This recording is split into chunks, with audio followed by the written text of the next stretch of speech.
যেভাবে তারা নির্বাচনে জয়লাভ করেছেন একইভাবে তারা এই বাজেটকেও বাস্তবায়ন করতে চান তারা। তো মাননীয় স্পিকার, নির্বাচনের বিতর্কে আমি যাব না, সেটা অন্যদিকে চলে যাবে, নিশ্চয়ই একদিন সত্য প্রকাশিত হবে। মাননীয় অর্থমন্ত্রীকে ধন্যবাদ জানাই যে একটা ভঙ্গুর অর্থনীতির মধ্য দিয়ে এই সরকার অনেকের অনেক চাহিদা, অর্থনৈতিক সংকট এর মধ্য দিয়ে যে কোনো অর্থমন্ত্রীর একটা বাজেট পেশ করা আসলেই অনেক দুরূহ কাজ, দুঃসাধ্য কাজ।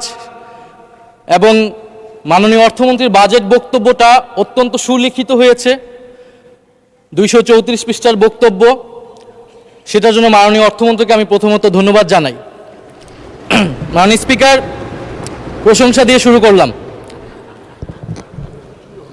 মাননীয় স্পিকার, বাজেট নিয়ে বিরোধী দলের পক্ষ থেকে যেই মোটা দাগে যে সমালোচনাগুলো সেগুলা ইতিমধ্যে চলে এসেছে, সেখানে আমার নতুন করে আসলে যুক্ত করার কিছু নাই। আমরা বলেছি এই বাজেটটা ঘাটতি বাজেট। আমরা বলেছি যে রাজস্ব লক্ষ্যমাত্রা নির্ধারণ করা হয়েছে এটি অবাস্তব। সরকার দলের পক্ষ থেকে তারা বলেছেন তারা স্বপ্নবিলাসী, তারা অসম্ভবকে সম্ভব করতে চায়। যেভাবে তারা নির্বাচনে জয়লাভ করেছেন একইভাবে তারা এই বাজেটকেও বাস্তবায়ন করতে চান তারা। তো মাননীয় স্পিকার, নির্বাচনের বিতর্কে আমি যাব না, সেটা অন্যদিকে চলে যাবে, নিশ্চয়ই একদিন সত্য প্রকাশিত হবে। মাননীয় স্পিকার, বাজেট অর্থনীতির সাথে সম্পর্কিত। রাষ্ট্র যেমন কোনো আবেগের বিষয় না, অর্থনীতিও কোনো আবেগের বিষয় না। আমরা বললাম, আমরা চাইলাম, আমরা বাস্তবায়ন করে ফেলবো সবাই মিলে, আর আমরা করে ফেলবো, এটা সম্ভব নয়। একটি বাজেট বা অর্থনীতির পরিবর্তনের জন্য উৎপাদন, বন্টন, ভোগ, বিনিয়োগ সব কিছুর একটি সুষম পরিকল্পনা প্রয়োজন। সেই পরিকল্পনা আমরা এই বাজেট বক্তব্যে মাননীয় স্পিকার পাইনি। মাননীয় স্পিকার, বাজেটের যাওয়ার আগে আমি যদি একটু অর্থনৈতিক প্রেক্ষাপট নিয়ে কথা বলি। 1971 সাল বাংলাদেশের ছাত্র, তরুণ, কৃষক সবাই একটি জনযুদ্ধের মাধ্যমে এই ভূখণ্ডকে স্বাধীন করল, লক্ষ্য সামাজিক ন্যায় বিচার প্রতিষ্ঠা করা। কিন্তু দুঃখের বিষয় 1971 সালের পরে আমরা দেখলাম কলকারখানা সব কিছু জাতীয়করণ করে রক্ষী বাহিনীর হাতে তুলে দেওয়া হলো।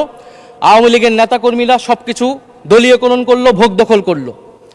ফলশ্রুতিতে দুর্ভিক্ষ আসলো, হাজার হাজার মানুষ মারা গেল, আমাদের অর্থনীতি আরো ভঙ্গুর পরিস্থিতিতে আসলো। পরবর্তীতে বাকশাল হলো, বাকশালের পতন ঘটলো এবং ঘটনা পরিক্রমায় মেজর জিয়াউর রহমান বাংলাদেশের শাসক হলেন। জিয়াউর রহমান ক্ষমতায় এসে যেই নীতিটি নিয়েছিল মাঝারি, ক্ষুদ্র এবং মাঝারি শিল্পের বিকাশ, জিয়াউর রহমান সঠিকভাবে অনুধাবন করেছিলেন বাংলাদেশের সেই সময়ের অর্থনৈতিক সংকট হচ্ছে কর্মসংস্থান। ফলে তিনি মুক্তবাজার অর্থনীতিকে প্রমোট করলেন এবং আমাদের আজকের যে পোশাক শিল্প সেটা জিয়াউর রহমানের হাত ধরে বাংলাদেশে প্রতিষ্ঠিত হলো। আমরা 1978 সালে জিয়াউর রহমান নুরুল কাদেরের দেশ গার্মেন্টসকে প্রমোট করলেন, সহায়তা করলেন দেশ গার্মেন্টস প্রতিষ্ঠায়।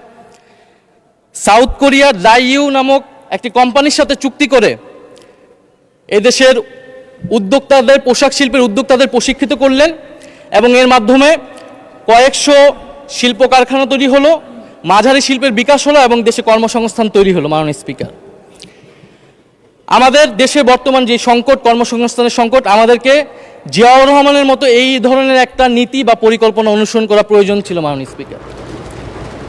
কিন্তু আফসোস, বর্তমান সরকারের যে আই হ্যাভ এ প্ল্যান, সেই প্ল্যানের ভিতরে আমরা এই ধরনের কোনো নীতি বা এই ধরনের কোনো পরিকল্পনা মাননীয় স্পিকার আমরা পাইনি, যেটা দেশে কর্মসংস্থান তৈরি করতে পারবে।